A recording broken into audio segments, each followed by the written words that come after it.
Hello, everyone. Happy Friday. Happy Friday. So happy it's Friday. So today's topic is a really, really, really important topic. And I'm sure most people can relate to this topic because it is a topic that most people deal with, but it's also a sneaky, it's a slippery slope situation. So the name of this topic is intuitiveness versus trauma. And so it's a slippery slope, this topic, because we all have intuitive messages. We all have an intuitiveness within us, right? So we don't always follow our intuitiveness. We don't always listen to our intuitiveness. When I hear so many people say, well, I don't want to be alone, I don't want to, there's so many bad decisions that I've made in my life. I did so many things wrong. I don't trust people. A lot of my past has created these things in my life. I'm at the point in my space where I don't even know what I can trust, or who I can trust, or who I can't trust, and stuff like that. And so that's where intuitiveness versus trauma comes in. Because throughout our lives, we're in relationships. Well, before the relationships, in our lives, many people go through a lot of trauma in their life. And so a lot of the time it leaves you feeling either rejected or abandoned or alone or feeling unheard or unseen, and go back to the other videos, stuff like that I've talked about.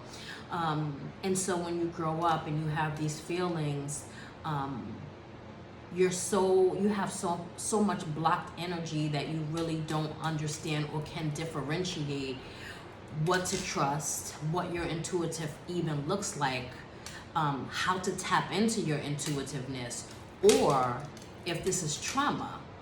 And so sometimes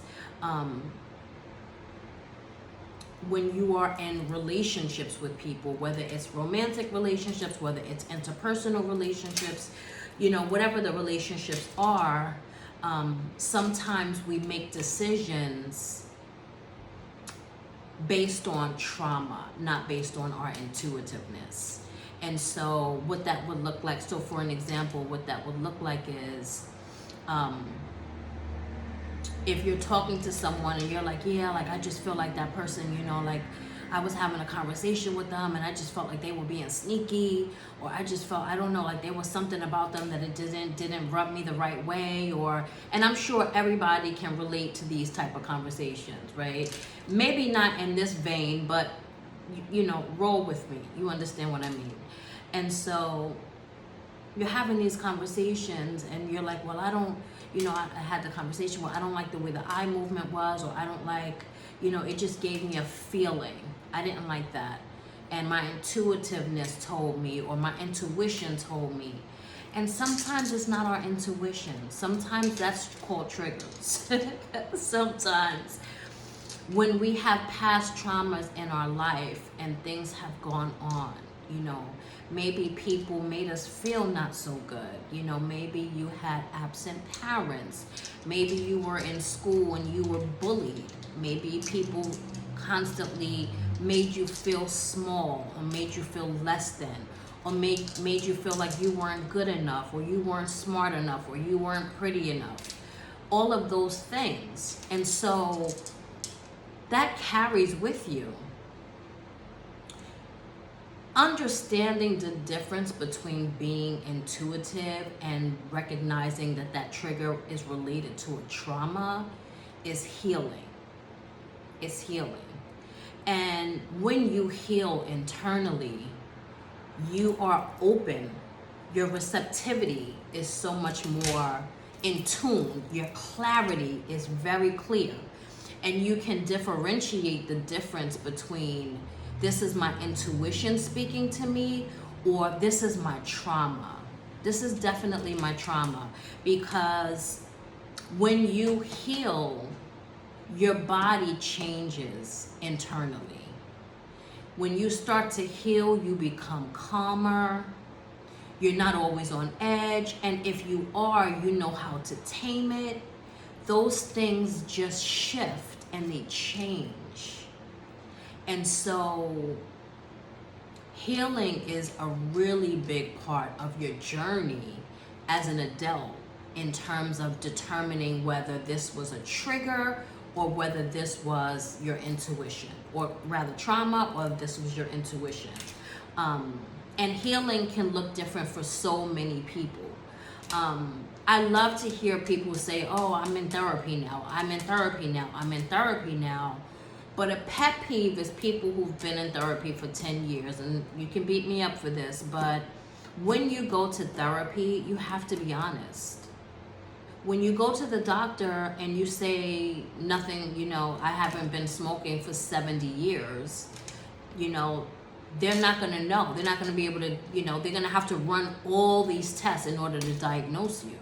Well, it's the same thing in therapy. Like if you come in and you're like, yeah, my life was great. I had some problems growing up, but, it wasn't, you have to bring your brokenness, because it has to be peeled apart. And so I will say this: if you've been in therapy for 10 years and you don't see any changes, or you don't see any differences, and when I say changes and differences, I also mean recognizing things, because healing is a work in progress. It takes years to heal.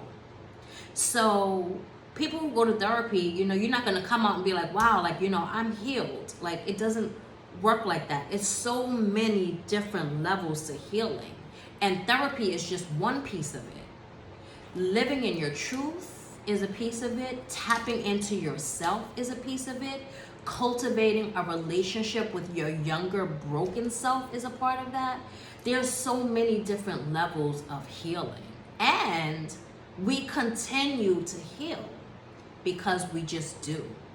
When you go through a cycle in life and a pattern of life where you have passed that test because you healed from it, you become rewarded and you go on to life. But then we have other patterns and other lessons and stuff that we have to learn. So it's a consistent thing. What I will also say is, it may not be the right therapist for you either, right? And so that's another thing. So if you're in therapy and you've been in therapy for 10 years and you've not learned anything in those lessons, and you have poured out your past traumas and healed problems and all of those things, and you're getting nothing out of it, then you should seek another therapist. Honestly, you should absolutely seek another therapist, because a good therapist is going to help you unpack those things. When you bring your honest life and your truth, your therapist is going to help you unpack those things. So if you don't have that, then you need to do that. That was the sidebar. So that's part of healing. Part of healing is going within, leaving the outside noise alone. Let go of everyone. Not being afraid to be alone. Sit inside yourself.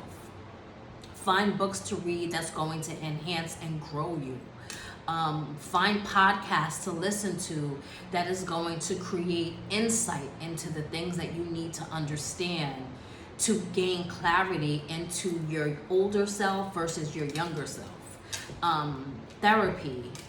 There's so many prayer,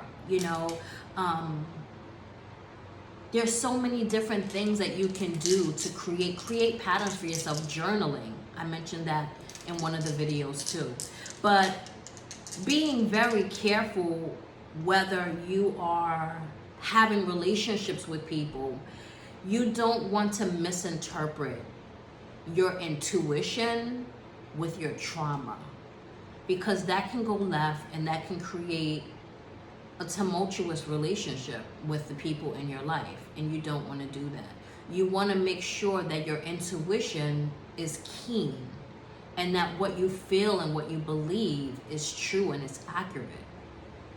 And the only way to know that is to make sure you don't have unhealed wounds and blocked pain that's sitting inside you, so that when you pick up on these things, your intuition is right on the money and it's going to say, this is what it is. This is something you need to pay attention to.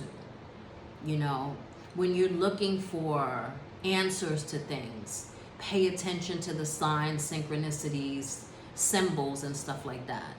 For me, I get signs all the time, whether it's a feather I find, whether I'm driving and the person's license in front of me says 333 or 444 or 1111, 111. I've been getting those over the last few months a lot. And those are angel numbers. I know my angels are talking to me. And so I revert back to read what they mean. What are they trying to say to me? And some people don't believe in that. So this is not your video. Well, this is not your segment if you don't believe in that. That's okay.